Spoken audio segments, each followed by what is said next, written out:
میرا دوست الف آج کل کچھ تشکیک کا شکار ہے۔ کچھ عرصہ پہلے تک جب اس سے بات ہوئی تھی تو وہ پاکستانی تاریخ کے حوالے سے کسی قسم کے ابہام کا شکار نہیں لگتا تھا۔ شہاب الدین غوری اور محمود غزنوی اس کے ہیرو تھے، کیونکہ وہ مسلمان حملہ آور تھے جنہوں نے برِ صغیر کے ہندو حکمرانوں پر حملے کیے تھے۔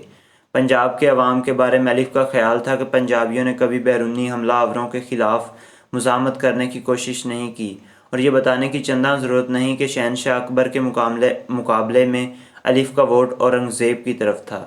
تاہم اب کچھ عرصے سے الف کے خیالات میں تبدیلی آ گئی تھی۔ اس بات کا علم مجھے یوں ہوا کہ گزشتہ ہفتے الف میرے پاس آیا اور باتوں باتوں میں مجھ سے پوچھنے لگا کہ پنجابیوں پر بیرونی حملہ آوروں کے خلاف مزاحمت نہ کرنے کا الزام کے بارے میں میری کیا رائے ہے۔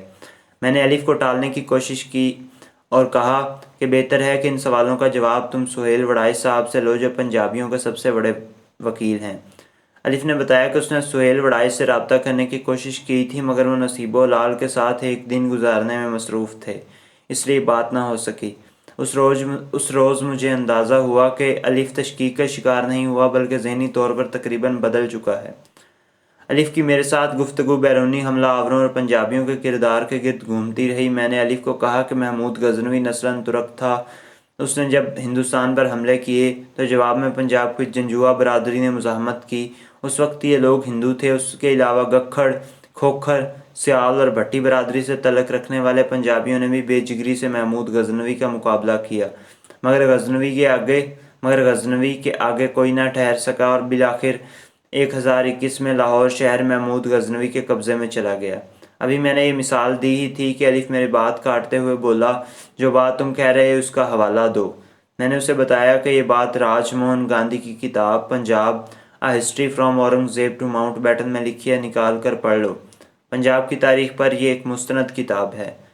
میں نے مزید کہا کہ محمود غزنوی کے بعد شہاب الدین غوری بھی افغانستان سے آیا تھا۔ پہلے جب اس نے حملہ کیا تو پرتھوی راج چوہان سے شکست کھا گیا تھا، مگر اگلے برس غوری نے دوبارہ حملہ کیا اور پرتھوی راج کو شکست دے دی۔ اس شکست کی وجوہات جو بھی ہوں، مگر یہ کوئی نہیں کہہ سکتا کہ پنجاب میں کسی نے بیرونی حملہ آور کے خلاف مزاحمت نہیں کی۔ اسی طرح جب تیمور لنگ نے ہندوستان پر حملہ کیا تو ظلم و بربریت کی نئی تاریخ رقم کی۔ تیمور کے خلاف مزاحمت کرنے والے پنجابیوں میں جسرت گکھڑ شامل تھا۔ یہ وہی گکھڑ تھے جنہوں نے 400 سال پہلے شہاب الدین غوری کے خلاف بھی مزاحمت کی تھی۔ جسرت کے بارے میں یہ کہنا مشکل ہے کہ وہ ہندو تھا یا مسلمان، مگر یہ بات طے ہے کہ تیمور جیسے سفاک حملہ آور کے خلاف مزاحمت کی داستان اسی پنجابی نے رقم کی تھی۔ الف نے میری گفتگو کافی تحمل سے سنی، اور جیسا کہ میں نے کہا تھا کہ وہ خود بھی تاریخ کے حوالے سے کافی تشکیک کا شکار تھا، اس لیے زیادہ اختلاف نہیں کیا۔ سچ پوچھیں تو جو باتیں الف نے کی انہوں نے مجھے خاصا متاثر کیا۔ ان میں سے زیادہ تر میں بیان نہیں کر سکتا۔ الف تو آزاد پنچھی ہے، جبکہ میرے پر جلتے ہیں۔ مثلاً الف نے کہا کہ اب وہ اس بات کا قائل ہو چکا ہے کہ وہ لوگ ہمارے ہیرو نہیں ہو سکتے جنہوں نے برِ صغیر اور پنجاب میں خون کی ندیاں بہائیں اور لوٹ مار کی، چاہے ان کا تعلق کسی بھی رنگ، نسل یا مذہب سے تھا۔ اس کے مقابلے میں وہ تمام لوگ ہیرو تھے جنہوں نے بیرونی حملہ آوروں کے خلاف مزاحمت کی ہے، چاہے وہ ہندو تھے یا مسلمان۔ اس مزاحمت کے نتیجے میں اگر انہیں شکست بھی ہوئی تو کوئی بات نہیں، اصل بات یہ ہے کہ کیا وہ تاریخ کی درست سمت میں کھڑے تھے۔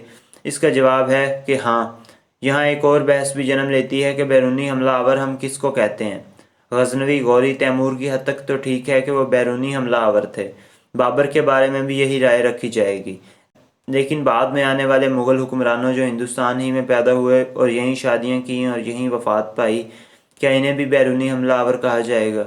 اس کا جواب سادہ نہیں۔ مثلاً اکبر اعظم ہندوستان میں پیدا ہوا، یہیں پلا بڑھا اور یہیں فوت ہوا، کیا وہ اب بھی بیرونی حکمران کہلائے گا؟ اس کے جواب میں بہت سارے عوامل میں سے یہ بھی دیکھنا ہوگا کہ ان مغل حکمرانوں نے اپنے گورنروں کی تعیناتی کیسے کی۔ کیا ان کے گورنر ہندوستان کے لوگ تھے یا باہر سے امپورٹ کیے جاتے تھے؟ اس کی مثال یوں ہے کہ اگر انگریز مزید 100 سال برِ صغیر میں رہ جاتے اور اس کی اگلی نسلیں ہندوستان میں ہی پیدا ہوتیں تو انہیں مقامی حکمران تصور کیا جاتا؟ ظاہر ہے کہ نہیں۔